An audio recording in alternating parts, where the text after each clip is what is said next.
సిమ్లాలో ఒక డాక్టర్ దగ్గరికి ఒక పేషెంట్ వచ్చాట. ఊపిరి అందట్లేదు, చేయండి చూడండి అని.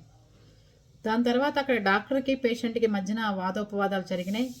డాక్టర్ని ఇష్టం వచ్చినట్టు అతను పొట్టల్లో అట్లా షూ పెట్టి విపరీతంగా తిన్నాడు.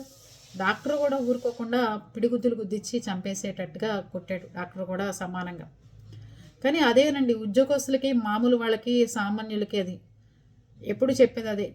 ఎప్పుడు ఉద్యోగస్తుడు ఒక మెట్టు దిగే ఉండాలి. అతను బాధపడి, అతను అవమానపడి, అతను ఏదన్నా జరగని ఒక మెట్టు దిగే ఉండాలి ఉద్యోగస్తులు. అదే వాళ్ళేముంది, మామూలు వాళ్ళు ఒక మాట అంటారు, తంతారు, వాడి ఉద్యోగం పోయేది కూడా ఏం లేదు. కానీ డాక్టర్ని సస్పెండ్ చేశారు.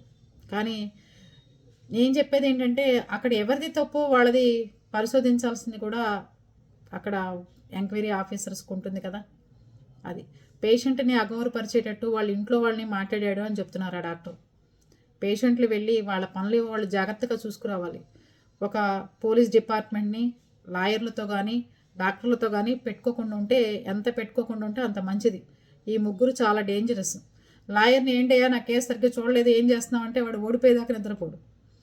పోలీసులు వాళ్ళని ఏమైనా ఎదురు తిరిగి మాట్లాడితే వాళ్ళ ఇష్టారాజ్యంగా ఎన్కౌంటర్లు చేస్తారు. అలాగే డాక్టర్లు కూడా వాళ్ళ ఇష్టం వచ్చినట్టుగా మనం వెళ్ళి మాట్లాడామనుకోండి, ఏ ఇంజెక్షన్ చేస్తాడో, ఏ ట్యాబ్లెట్ పెడతాడో, ఏ ట్రీట్మెంట్ చేస్తాడో కూడా మనకే తెలియదు. ఈ ముగ్గురితో చాలా డేంజరస్. జాగ్రత్తగా ఉండి మన పనులు మనం చూసుకుని మెల్లిగా బయటకు వచ్చేయాలి. అర్థమైందా?